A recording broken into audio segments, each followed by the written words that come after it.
Welcome to another edition of DHN Crypto. I'm your host, as always, Wade Teamer. Our focus is XLM in this episode. Couple pieces of news that could have pretty big implications for the network. We're going to start with Japan. Japan's Financial Services Authority has given the green light for yen-denominated stablecoins to launch as soon as this fall. Tokyo-based firm JPYC will be the first money transfer business to register under the new regime. Now, we know they won't be alone because back in March, Circle became the first foreign stablecoin issuer to get the green light in the market. And we know wherever Circle USDC is, XLM is not that far behind. So we're going to dig into that. And we're also going to touch on a story that broke about a couple weeks ago. Been preparing for the school year, guys, so you got to forgive me. The viewers with small children know exactly what August is hitting on. But it's all been squared away. And I want to touch on this story. Paxos has become the third major stablecoin issuer in this year alone. It all seems like the summer, but they've become the next major stablecoin issuer to seek a banking license. Now, we already know Paxos and Stellar are very tight allies, and we are waiting on an announcement from them in regards to XLM's full integration into their stablecoin suite. Meridian 2025 is just a couple of weeks away, so I think we might hear something. We'll break that down towards the end of the episode, but let's start in Japan here. Again, Japan's Financial Services Authority, they're looking to greenlight yen-backed stablecoins. Now, a lot of people don't know this, but in June of 2024, GMOZ, also known as GMO Trust, launched G-Yen on Bitstamp, but it used XLM as the payment rails as the underlying infrastructure to help move the stablecoin around. This was the first instance of XLM's technology being used for a Japanese or yen denominated stablecoin. So that opens the door. A few months later, January of 2025, another major player in Japan, Binance, announced that they would be listing XLM to Japanese yen pairs. These trading pairs deepened liquidity for XLM in the Japanese market. With Binance being such a big player in Japan, the main currency, the Japanese yen, is the primary driver of liquidity. So that further put XLM in a pretty good position to capitalize on the Japanese market. Now, as far as any deeper integration, as far as evidence of any deeper integrations, it hasn't been discovered yet. But we can look to existing builders on XLM to get an idea. For example, another major player mentioned in this story is SBI VC Trade. We already know SBI VC Trade has done wonders for many digital assets, XRP, XDC, Stellar. I even have heard rumors of VeChain being wrapped up in their ecosystem at a certain point. But their primary focus is to build out the digital asset ecosystem through ETFs, DeFi, and even a little bit of gaming. But they know they can't get there without a very strong stablecoin. That is why they joined forces with USDC in March of this year to incorporate Circle stablecoin into their infrastructure. And they're planning on doing a lot of things. SBI VC Trade, we know them as custodians of digital assets. They hold XRP, XDC, and HBAR on their books. I think somewhere down the line, XLM could receive those same benefits, although nothing is guaranteed. This detail, though, did make me a little bit more interested in it. Franklin Templeton last year announced that they planned a joint venture with SBI VC Trade that is also focused on ETFs as well as digital assets. Franklin Templeton has already tokenized $490 million on the XLM network. Their flagship application, the Benji app, which allows foreign investors to invest in U.S. markets, that all of those transactions are recorded on the Stellar network. So if Franklin Templeton is partnering with SBI VC Trade in an attempt to make a move into Japan, well, the number one blockchain that they have been using is XLM. So I wouldn't be surprised to see them bring XLM into the Japanese market as well. Now, there is one more piece to this puzzle that I found to be very interesting. We have to bring up the Anchor Stellar directory for this one. Now, if you don't know, the key component to the Stellar network is its on and off ramps. These are also known as anchors. Stellar has 153 of these suckers scattered all across the planet, okay? However, there is only one in Japan.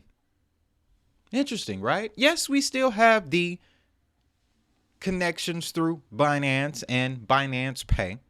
And when you look at the Anchor directory, you will also see cash on ramps and local banking method on ramps. That includes any transactions involving the yen itself. So again, we have that angle there. But CoinCheck is an exchange in Japan that is actually just as big as Binance as far as notoriety goes. Obviously, with most of their media being Japanese, it was hard to get any specific details. But I did see on their X account, they got about 153,000 followers, and CoinDesk Japan reports on them quite frequently. So clearly, this isn't no small fry when it comes to the Japanese crypto market. They're using XLM in a similar fashion that Bitstamp used XLM to facilitate transactions of the G-Yen stablecoin. So now that Japan has given the green light for the stablecoin market, there have only been a few players in position all this time. They will be the first to benefit. There is one downside though. Okay, and we got to acknowledge this. Japan is very strict when it comes to digital assets. So XLM has to be pretty much perfect. Whoever is building on XLM out there, your offering gotta be rock solid because Japan will not play with you. They just won't. In addition to that, I am aware, guys, Circle, Tether, they're creating their own blockchain. There was another one too, Stripe, also creating their own blockchains. And these chains are being promoted as the new backbones to stablecoin finance. They are going to offer lower cost cross-border payment transfers. They will offer, in some markets, yield-bearing or DeFi opportunities on the stablecoin. Now, to that point, here in the United States, November, if I'm not mistaken, we'll hear word on if the Clarity Act will go forward for 2026. That's going to establish market structure for digital assets here in the United States. And it could also open the door for yield-bearing opportunities through these stablecoin networks. Now, my fear is the fact that these stablecoin chains have a lot more notoriety. They are more trusted by the market. If they begin to offer basic blockchain features that XRP, Stellar, and even Solana in this case have been basically standing on this entire time, then what does that do for their offerings? I wrote an article about it on my website, digitalnetwork.net, expressing my concerns here because that literally gives these stablecoin companies the leg up. All right. Circle's public. Tether is the backbone of crypto. And we all know who Stripe, Visa, and PayPal are. So that creates a very interesting situation. Like I said, whatever offering gets built on XLM, it's got to be a game changer because now that we've entered the corporate era for crypto, it's about to get competitive. Tribalism won't be the thing anymore. These networks now have to compete, ladies and gentlemen, because the game has been changed thanks to these stablecoin networks. Now, to that point, let's talk about one of these stablecoin issuers. They haven't gone as far as to build out their own chain, but they are also seeking a banking license, which has become a new trend among stablecoin issuers. We know Circle filed for theirs. Ripple followed suit shortly after that as well. And I hear Gemini, as part of their IPO, could be seeking an additional banking license as well. Don't quote me on that. But our focus is Paxos, because we know Paxos is a very strong ally for the XLM network. At Meridian 2024, they announced that they will soon integrate XLM into their infrastructure, pending approval from the New York Department of Financial Services. So we're all still waiting on this announcement. Don't worry, I did a little bit of digging that'll give us clarity on when we could potentially hear something.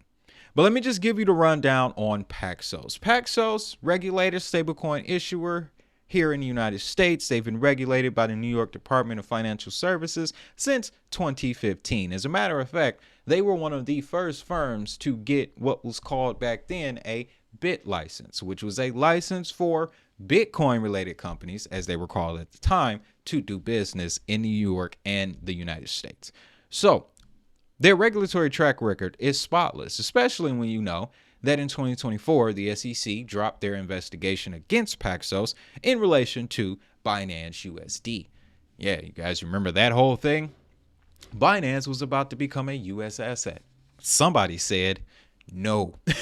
So, like I said, regulatory track record for Paxos, solid. So I do not see any restrictions on them. What they want to do is essentially convert the existing charter that they have for the New York Department of Financial Services, convert it, or better term, upgrade it to the OCC's banking charter, which is a national banking charter. So it will give them clearance here in the United States, and it also looks good on a global scale. And it will pair with their regulation out in the EU under FinFSA, as well as their regulation in Abu Dhabi under the FSRA. So there's no doubt this is going to happen for Paxos. But how does this benefit Stellar? Well, we have to start with taking a look at Paxos' stablecoin offerings. They right now are issuing the global dollar, which is a part of the PayFi ecosystem. We'll touch on that a little later. Pax Dollar, PayPal USD, Pax Gold, and Lyft Dollar, which is one of the few yield-bearing stablecoins that are beginning to hit the market. As of July, Paxos stablecoins have gained 1.5 billion in RWA value. Just those, 5 offerings, ladies and gentlemen? So yeah, you can understand why I'm excited for Paxos to bring that suite to the XLM network. Talk about liquidity, ladies and gentlemen. XRP, Ripple, they have their own stablecoin. Ethereum is the king. XLM needs a big player like Paxos in order to push it, keep it on the forefront of this stablecoin transition.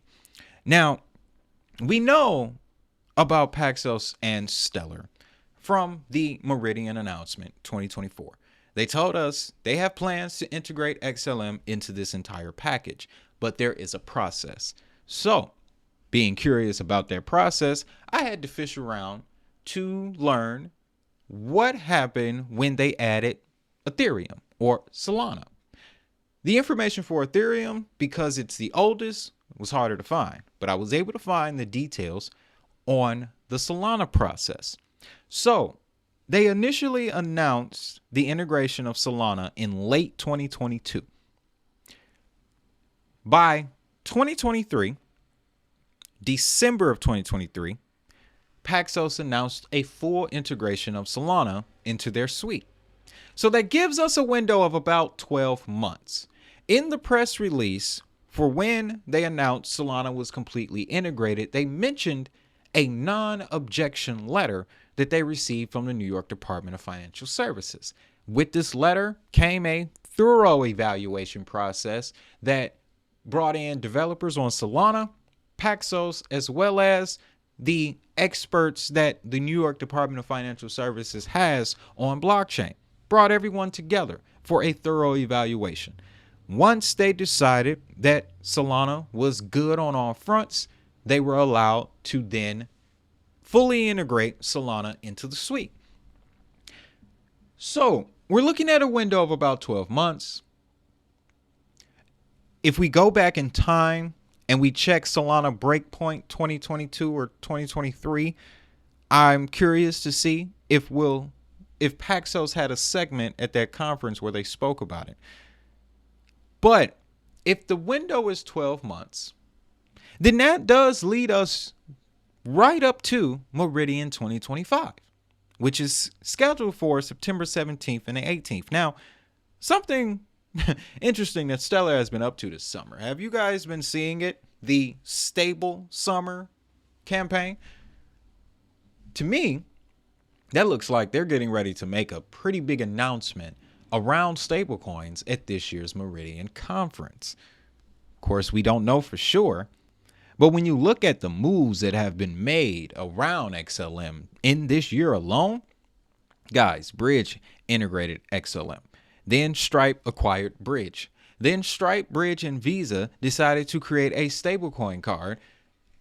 And one of the networks that stablecoin card will be compatible with is XLM. Then, a couple months later, Visa confirmed that XLM will be one of 4 networks as part of their stablecoin settlement infrastructure, alongside Ethereum, Solana, and Avalanche. So again, everything driving more attention to stablecoins.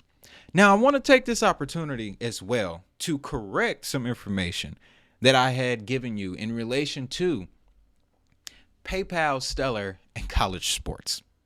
I made a point in my last piece of content where I said Venmo hated crypto. That wasn't entirely true. Let me tell you the timeline here, okay? So we know PayPal made the announcement that they would integrate PayPal USD onto XLM in July, pending approval from the New York Department of Financial Services. But rewind back to April of 2021, PayPal introduced crypto to Venmo. That's on me. That was my mistake, because they followed it up 2 years later by integrating PayPal USD into the Venmo platform as well. And then we get to the PayPal Big 10, Big 12 media partnership where student athletes will be getting paid using Venmo. Now, with those details in place, I know what the actual connector is and I know how to articulate it to you. So if Paxos, or if PayPal gets the approval to issue PayPal USD on XLM, that puts XLM directly in that integration with PayPal, Venmo, and college sports. And because Paxos is the issuer for the PayPal stablecoin, and they also have plans to integrate XLM into their network, that further adds trust to XLM wherever it appears in this offering. And then if they go and get the banking charter, national banking charter, so now it isn't a situation where we want to see these athletes get paid in XLM. That is the last thing we want to see. What we want to see is the XLM network being used either by Venmo or another third-party application, Decaf. What's the other one? The Beans wallet. There's another one, Blaze. These are apps that particularly focus on payments and payroll. Let's not forget about that either. But if Paxos get this banking license, PayPal USD gets issued on XLM. XLM is providing the wallets or the wallet infrastructure for these kids to receive their payments in collaboration with Venmo. That could be one of the biggest stories of this cycle. And I am standing on it because this is where we are now in the market. We got to compete. Guys, these networks, these legacy networks that we've followed for years, it's time to do something new. You got to come from left field, as Kanye used to say it. So, what is the main connector here? Well, it has been being built right in front of us this entire time. Huma Finance, Solana, Stellar, and the PayFi ecosystem, Visa, Stripe, Bridge, and PayPal are all wrapped up in the PayFi ecosystem. The primary stablecoins for the PayFi ecosystem include Tether, USDC, PayPal USD, as well as a particular the Lyft dollar, if I'm not mistaken. So this all means to me that if Paxos gets this banking license, it could put the XLM network in a much more prominent position and in front of major players in the realm of finance. And we don't need a massive cross-border payment network. We just need one solid application in a major market, and it will change the perception that people have about XLM. Because like I said, guys, we're in the corporate era. We have another IPO coming, Gemini, BitGo. We have stablecoin issuers seeking banking licenses, the likes of Chime or your typical bank. And they're also building out their own blockchains. Things got to change, folks. They just got to change, guys. At the end of the day, I see a banking license increasing adoption of XLM.